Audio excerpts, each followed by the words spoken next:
Alô, meus amigos e minhas amigas, mais uma vez, prazer estar com vocês para falar sobre ferrovias. E antes de mais nada, eu quero pedir a você, como eu sempre peço, que se inscreva no nosso canal do YouTube. Vai lá e ative o sininho. Essa história de ativar o sininho é importante porque forma uma relação direta mais rápida entre nós. Facilita a comunicação. Vai fazer isso, vai. Eu espero. Tá bom? É isso. Faz isso e vamos para frente. A história é apaixonante das ferrovias do Brasil. Nós estamos falando sobre ferrovias de São Paulo. Primeiro eu falei da São Paulo Railway. O que era isso? A famosa ferrovia ligando Jundiaí a Santos para tirar do lombo de burro o café e transportar por vagões de ferrovia. Foi uma epopeia. Eu falei e vou repetir algumas coisas com novidades aqui. Mas hoje eu quero centrar nossa fala saindo do café e indo para o leite. Sabe o que é? Olha que negócio interessante. Nós tivemos muitas ferrovias em São Paulo. São Paulo cresceu em cima de trilhos e se desenvolveu e chegou a ser o que é em função das ferrovias. Senão nós não chegaríamos a isso. E essas estradas de ferro criaram cidades. Muita cidade nasceu ao lado da ferrovia. E muita dessa economia pujante cresceu ainda mais com as ferrovias. É o caso, por exemplo, da estrada de ferro Sorocabana, que se liga a uma outra estrada de ferro pequena chamada Ituana. O que é isso? Sorocaba e Itu, os fazendeiros de Itu, mas os empreendedores de Sorocaba se uniram para fazer uma ferrovia, porque não bastava só levar de Jundiaí o café até o Porto de Santos. Era preciso pegar também, perto das fazendas, o que já na época existia, que era o transporte dessas fazendas até Jundiaí. E para isso, esse percurso era em cima ainda do lombo de burro. Apesar de Jundiaí até Santos vir de trem, tinha um pedaço que era muito arcaico ainda. Então aí os fazendeiros e os empreendedores se organizaram e fundaram a Estrada de Ferro Sorocabana, que se junta com a Ituana. É uma história linda, uma história fascinante. Por que eu comecei dizendo do leite? Porque sabe qual era o DNA dessa estrada de ferro? Era a capacidade que o trem tinha de chegar na hora certa. Se atrasasse um minuto, o chefe da estação ficava com uma vergonha imensa. A multa era pequena, era simbólica pelo atraso, mas a vergonha do chefe era gigantesca. Então eles tinham um cuidado enorme com isso. Para vocês terem ideia, eu vou ler aqui um trechinho do meu livro, A História das Ferrovias no Brasil, volume 2, Ferrovias Paulistas. O fornecimento de leite para a cidade de Mairinque, partindo da estação de Pirapitingui. O que é isso, hein? Que coisa é essa? Leite pelo trem. É que o leite chegava na hora certa. O leite chegava às 10 da manhã, lá em Mairinque, porque os fazendeiros ordenhavam as vacas às 4 horas da manhã e levavam lentamente, carregando o leite, isso eu escrevi aqui, em poucos tambores, em carroça, tendo à frente cavalos. E lá chegando, por volta das 8 da manhã, o leite ia de trem e tinha que chegar em Mairinque às 10. Sabe por quê? Senão o leite coalhava e chegava no horário certo. Este é o Brasil, esta é a ferrovia, esta é a história maravilhosa das ferrovias de São Paulo. Nós tivemos na engenharia coisas incríveis. Eu falei um pouco disso, vou voltar aqui agora nesse momento. Para passar na Serra do Mar, vocês têm ideia do trabalho que era aquilo? Tinha trechos inacessíveis. E foram buscar material na Bélgica para construir uma ponte de 300 metros de extensão. Passaram num lugar chamado Grota Profunda. Sabe o que é grota? É um local que é uma profundidade grande no meio da serra. E, em função da chuva, você tem ali uma morfologia totalmente difícil e eu diria até inacessível.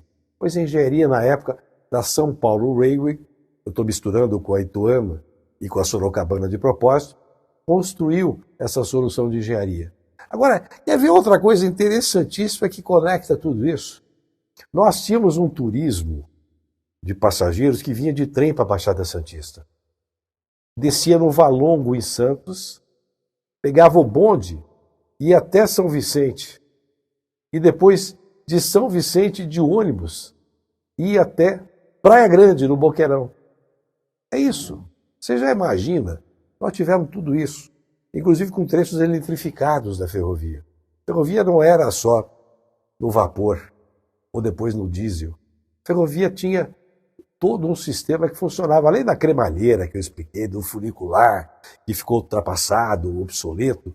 Nós tínhamos todo um sistema que funcionava muito bem. E nós jogamos isso, de alguma forma, no lixo, porque ao longo do tempo nós fomos perdendo essa pontualidade.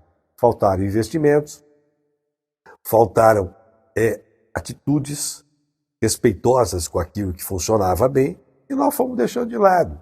E o rodoviarismo foi tomando de assalto o espaço do ferroviarismo. O que nós temos hoje é resultado disso. Mas eu vou dar um detalhe aqui que eu acho também interessante, quanto este que eu falei do leite lá para Mairink, que a Sorocabana levava. O pessoal de Tu fazia questão de levar. Eu vou te falar de uma locomotiva que se chamava Cometa. Sabe o que era isso? Por que se chamava Cometa? Porque era rápido. Andava mais de 100 km por hora naquela época. Imagina essa história. E dentro da locomotiva, dentro dos carros que a locomotiva Cometa carregava, tinha até jornais. Para a época, você imagina, o trem caiu meio que ficando uma figura do passado, obsoleto, assim como o jornal está ficando meio obsoleto. Mas para aquela época, tanto o trem não é ultrapassado, é moderno, é preciso voltar a pensar nisso, quanto o jornal também não é ultrapassado. Mas naquela época era o que havia de melhor. O mundo era rápido. E dentro do Cometa as coisas funcionavam.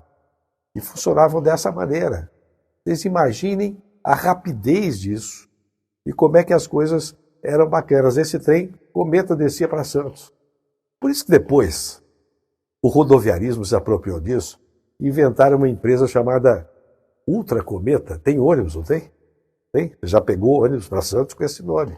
É porque no passado, tem gente que não sabe disso, no passado o trem era veloz e se chamava Cometa e dava tudo muito certo.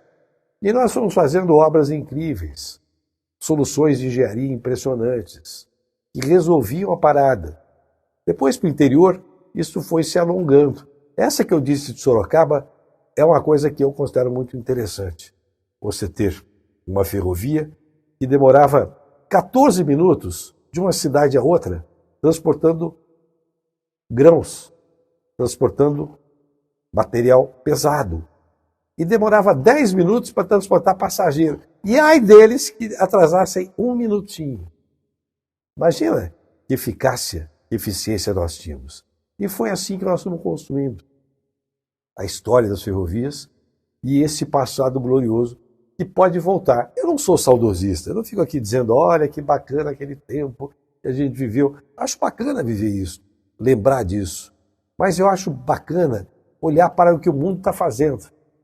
Esse trem Cometa, ele foi o precursor desses trens que a gente vê no mundo hoje. A gente recebe notícias, olha o trem veloz na China, olha o trem veloz no Japão, olha o trem veloz na Europa.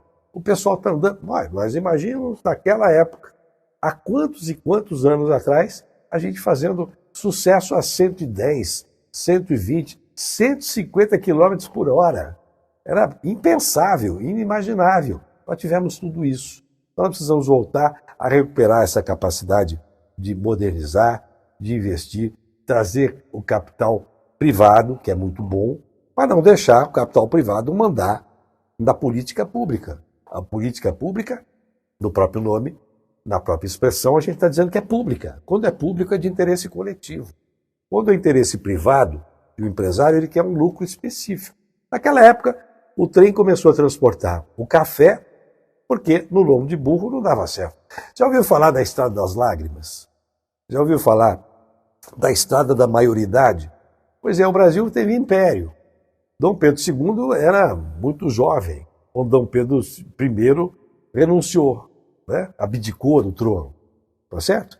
O que nós tivemos que fazer? Um período de regência, foram 3 regências no Brasil. Então, Vocês imaginem, por que eu estou misturando uma coisa com outra? Para você entender de forma clara. Você imagine tanta dificuldade para que a gente chegasse às soluções que nós chegamos. Mais um dado histórico interessante. Essa companhia ituana era... Vocês sabem que Itu tem aquela mania de tudo grande, né? Já viram isso? O semáforo lá em Itu é grande, tudo isso. É porque Itu era grande, era importante demais. Olha, a proclamação da República tem a ver com Itu. Olha aqui, essa companhia de transporte em cima de trilhos transportou os convencionais que 14 anos da proclamação da República estavam discutindo em Itu como é que o Brasil devia ser uma república e não um império. O império estava meia boca, vocês sabem. Um problema de regência, o regente Feijó e tantos outros regentes que nós tivemos, com tanta dificuldade, com o poder moderador. E hoje tem maluco que discute se o exército ou se as suas armadas têm poder moderador. Na época, o poder moderador era do imperador. Um negócio doido, maluco. E nós tínhamos uma guerra política importante, conservadores de um lado, liberais de outro. Tem toda uma história fascinante. O trem está em tudo isso. O trem participa de tudo isso, do começo ao fim, até no transporte dos convencionais que 16 anos antes da proclamação da República estiveram reunidos e foram transportados por trem. Agora, cerca de 170 convencionais. Sabe quantos cafeicultores? 80. Sabe por quê? Porque o café era forte. O café financiou tudo isso. E eu quero, de novo, voltar a falar um pouco mais sobre tudo isso nos próximos capítulos dessa história fascinante das ferrovias do Brasil. Até lá.